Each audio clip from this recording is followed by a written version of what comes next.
nome do Pai, do Filho, do Espírito Santo. Amém. Ave Maria, cheia de graça, o Senhor é convosco.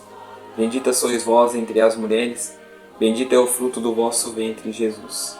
Santa Maria, Mãe de Deus, rogai por nós, os pecadores, agora e na hora de nossa morte. Amém. Olá pessoal, estamos aqui iniciando mais uma sequência de vídeos falando sobre os 10 mandamentos e hoje nós vamos falar do primeiro mandamento, que é amar a Deus sobre todas as coisas.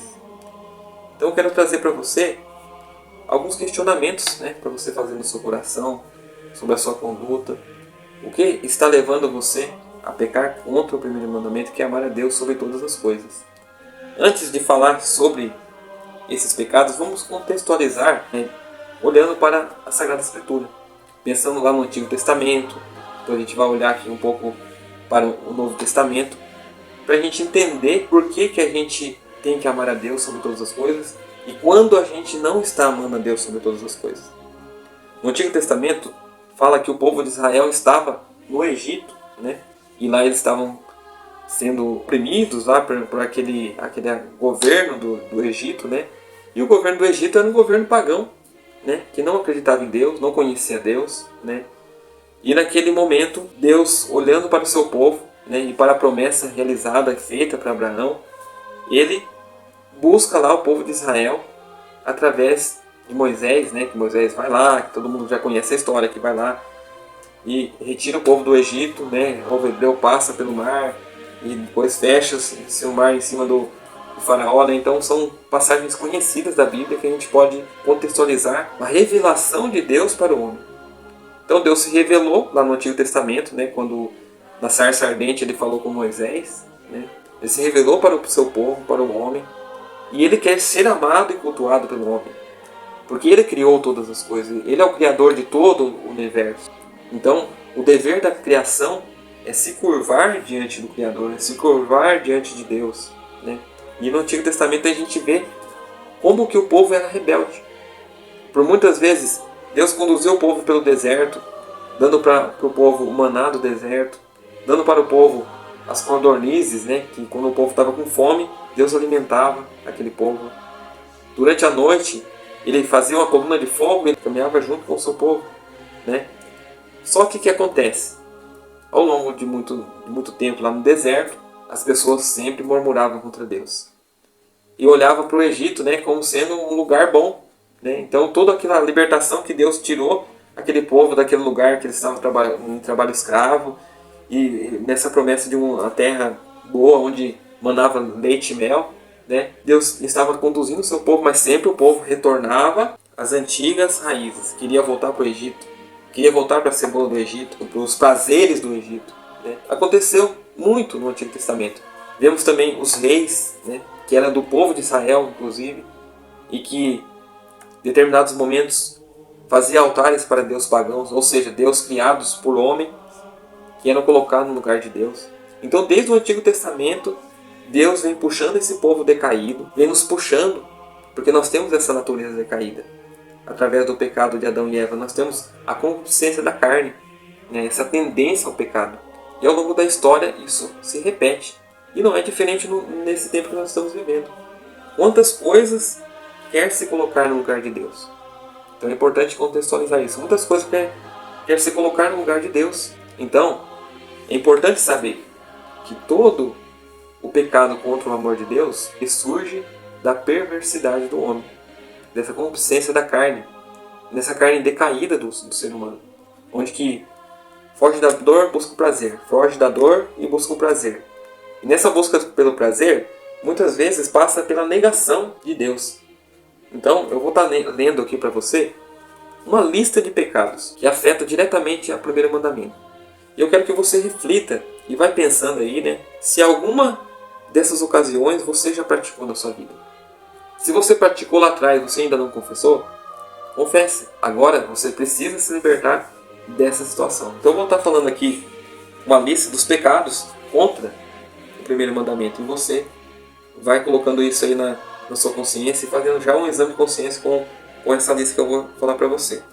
Então a lista de pecado contra o primeiro mandamento são a superstição, irreligião, idolatria, satanismo, adivinhação e magia, evocação dos mortos, horóscopos, signos, a astrologia, tarô, as cartas de tarô, a quiromancia, ou seja, a quiromancia é a leitura das mãos. Se em algum momento alguém já deu sua mão, você já quis saber, né, do seu futuro através da leitura da mão ou de algum traço, né? Isso chama quiromancia. Saber o futuro através do tarô também, né? As cartas de tarô. Tudo isso é pecado gravíssimo contra o primeiro mandamento. Se você está nessa situação, você participou de alguma situação igual a essa, você precisa buscar o sacramento da reconciliação, evocação de demônios, médiuns, cirurgia espiritual, baixar espírito, benzedor, curandeiro, poderes ocultos, ocultismo, magia, magia negra, feitiçaria, voodoo, trabalhos. Muita gente pede para fazer trabalho, né, para conquistar um amor, para atrapalhar alguém do trabalho. Tudo isso, podemos dizer que são situações que você está pecando gravemente contra o primeiro mandamento.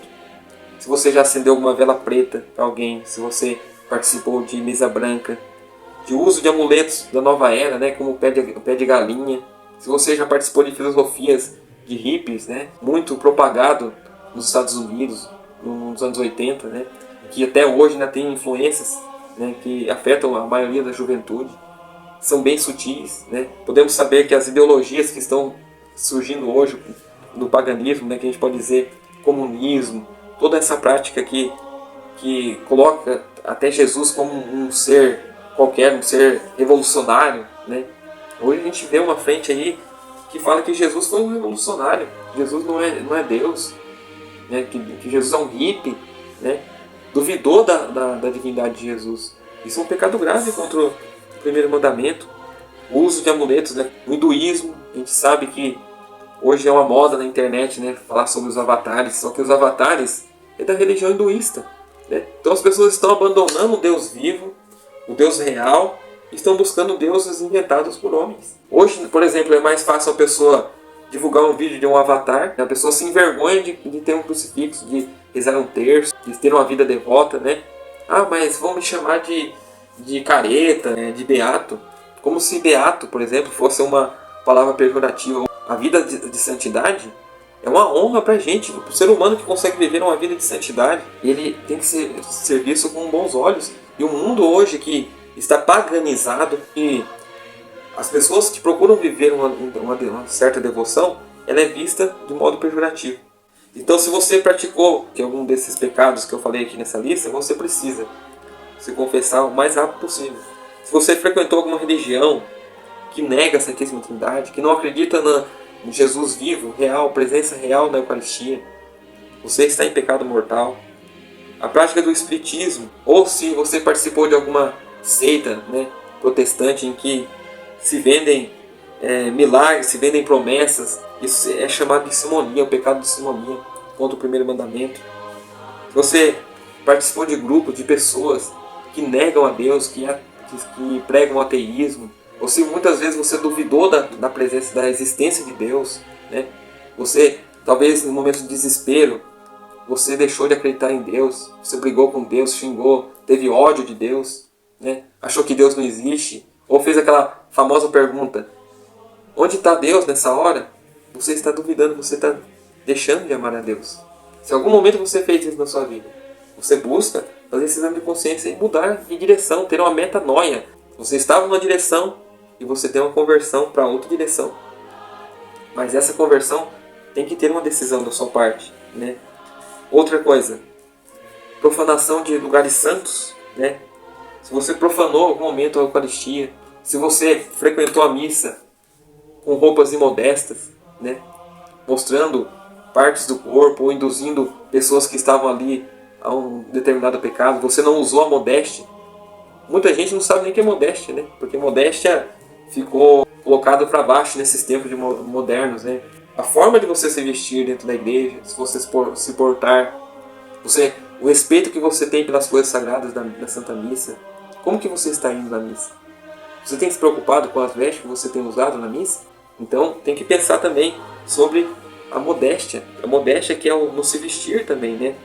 E o sacrilégio que a gente vê em muitos lugares, e a gente sabe disso, tem muitos ministros que relatam pessoas que entram na procissão de comunhão para pegar a Eucaristia, muitas vezes guarda no bolso, para levar em centros de profanação, para profanar o corpo e o sangue de Jesus. Se você participou de algum momento de alguma situação dessa, ou conhece alguém, orienta a pessoa que fez isso, que ela está em pecado mortal contra o primeiro mandamento. Ela está profanando as coisas sagradas. Então, dizer que tudo é natureza, que é o panteísmo, que Deus é a natureza, negar os dogmas de fé. Se você, em algum momento, você duvidou, por exemplo, da virgindade perpétua de Nossa Senhora, tem filmes hoje que falam que Nossa Senhora teve outros filhos, né? Jesus teve irmãos. Se você acredita nessa mentira contada pelo modernismo, pelas mídias, né, pelos filmes, pelos filósofos, você já está pecando contra o primeiro mandamento. Você acredita nessas ideologias, nessas filosofias, você tem que pensar seriamente, né, porque está ferindo o primeiro mandamento, né? Se você ouviu músicas que ferem os mandamentos da lei de Deus, que mostram o homem e a mulher como meros objetos sexuais, por exemplo, né, que instiga uma vida promíscua no pecado, né, que cultua o corpo, cultua o ser humano como o centro de tudo, que afasta Deus, né? Então, se você tem participado dessas situações, você está em pecado mortal, você precisa se confessar. Por que eu estou batendo bastante na tecla da confissão? Porque tem muita gente que não acredita na confissão. Ah, que eu vou diante de um padre, que é um ser humano como eu vou me confessar com ele. Aí você já é um pecado contra Deus, contra o primeiro mandamento. Ah, eu vou confessar diretamente com Deus. Eu me confesso, eu vou no meu quarto e lá eu falo dos meus pecados para Deus. E cadê a humildade? Você tem se humilhado? Quando você comete o pecado, você não tem vergonha. Agora, para você confessar seus pecados, ter um ato de humildade, você tem vergonha? Então, tudo isso a gente tem que meditar e pensar. Se eu estou colocando o ser humano no lugar de Deus, ou as coisas criadas pelo ser humano no lugar de Deus, então eu estou pecando contra o primeiro mandamento, né? Tudo isso que eu falei para vocês foram tirados dos capítulos, né, do Catecismo da Igreja Católica, que é dos parágrafos 2087, 2089, 2093, 2094 do Catecismo da Igreja Católica. Então, tudo eu estou embasado dentro da Santa Doutrina. Então, se você, em algum momento, teve alguma situação dessa que você ofendeu a Deus através desses atos, comece a fazer um exame de consciência e buscar o que eu estou deixando de fazer a mais para amar a Deus sobre todas as coisas. Então, Deus abençoe você, Deus abençoe a sua família, e que a gente possa caminhar sempre mais e mais rumo à eternidade, no céu, já aqui.